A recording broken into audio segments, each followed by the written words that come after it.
በኢትዮጵያ ብርና በፒቱፒ ጉዳይ እንግዲህ በየቀኑ አዲስ ነገር እያየን ነው። እንደምታዩት በተጨማሪ ኤምኤክስሲ ወይም ደግሞ ሜክስ የተባለው ኤክስቼንጅም የኢትዮጵያን ብር ዲስኮንቲኒው ሊያደርግ ነው ከሚቀጥለው ወር ከጁን 30 ጀምሮ።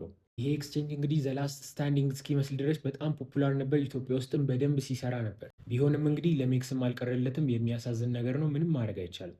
የሚገርማችሁ ነገር ግን አሁን ቼክ ሳደርግ የኢትዮጵያን ብር ሰፖርት የሚያደርጉ የሀገር ኤክስቼንጆች አሉ ኦልሬዲ። እና የሚገርማችሁ ነገር ለማየት የሞከርኩት እያንዳንዱ ላይ የኢትዮጵያ ብር ሊስት መደረግ ብቻ ሳይሆን ሰው ገብቶ ኦልሬዲ ትሬድ እያደረገበት ነው። የኮሚኒቲ ፍጥነት በጣም የሚገርም ነው። ይሄ ማለት ሞር ነገሩ ማኔጅ መደረግ የማይችልበት ደረጃ ላይ እየተገፋ ይመስለኛል። አሁን ላለንበት ክራይሲስ እንግዲህ ሁለት መፍትሄ ነው ያለው። አንደኛው ገቨርንመንት የራሱን ኤክስቼንጅ ዴቨሎፕ ማድረግ መቻል አለበት። ሁለተኛው ደግሞ ከአንድ ኦልሬዲ ኤግዚስት ከሚያደርግ ኤክስቼንጅ ጋር ፓርትነር በማድረግ ለኢትዮጵያ ብቻ የሚሆን ፕላትፎርም ላውንች ማድረግ ማለት ነው። አይ ቲንክ ልክ ታይላንድ ላይ እንደተደረገው። ወይም ደግሞ ብሔራዊ ባንክ ፍቃድ ከሰጠን እንደዚህ ያሉ የክሪፕቶ ቢሮዎችን መክፈት እንችላለን። ለማንኛውም ቻናል ጆይን አድርጉ። ሜቢ እዛ ላይ የሚጠቅማችሁ ነገር ሊኖር ይችላል። ለማንኛውም ፎሎ እያደረጋችሁ ይሄን ቪዲዮ ኮፒ ሊንክ እያደረጋችሁ